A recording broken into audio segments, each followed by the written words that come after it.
Thank you. If with a stroke I could say everybody should just do what James Cameron has elected to do, eat plants. We can get by very well on a diet of plants. Or if you eat animals, be mindful of what the cost is, not just to that animal or those animals, but to the system from which it has come. It's a big price tag on a wild animal that we just don't account for. We account for fish as dollars and cents in the ocean with a zero accounting base. That's when they started calling me the Sturgeon General at NOAA, when I began making comments like that. They think the fish are free, unlike farmers that have to pay for the land, and they value every bit of their investment. Never mind that a lot of agriculture and farming is subsidized, so is fishing.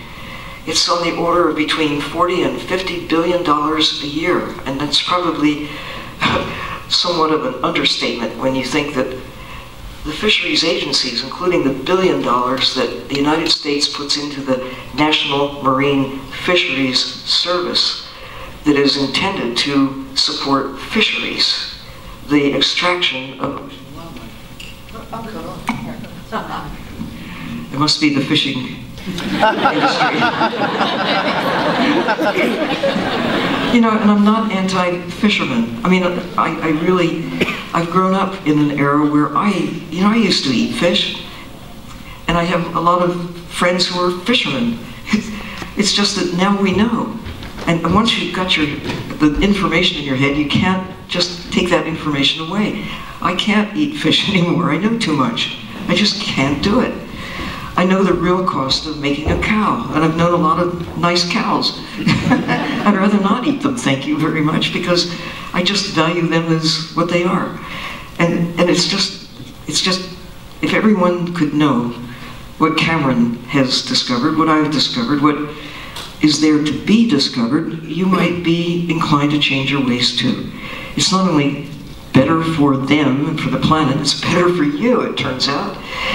As Colbert said famously, you know, how am I going to get my mercury if I don't eat tuna?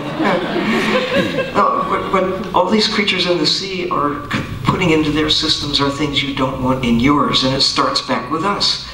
We have so loaded the ocean with contaminants that make their way up the food chain, and the phrase that scientists use is bioaccumulation. So it starts out small here, but the older the fish, the higher up the food chain, the greater the amount of stuff they accumulate that you'd really rather not have in you. If you knew, whales that are dedicated carnivores, they're fish eaters, and they eat, well, at various levels of the food chain, but they accumulate over, 30, 40, 50, 60, 80 years or more, and every step of the way, they get more of it, and it stays in the system, stays in. So it isn't smart to eat whales, as the Japanese are finding out, and others over the years, but we didn't know this until right about now.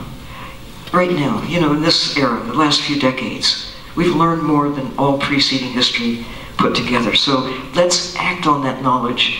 We're sort of weighted down with policies that were developed, even laws, when we didn't know what we now know.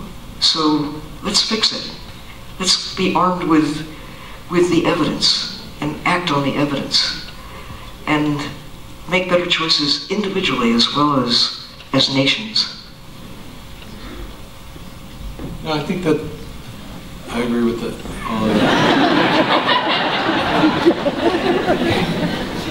Is that a yes? Yes.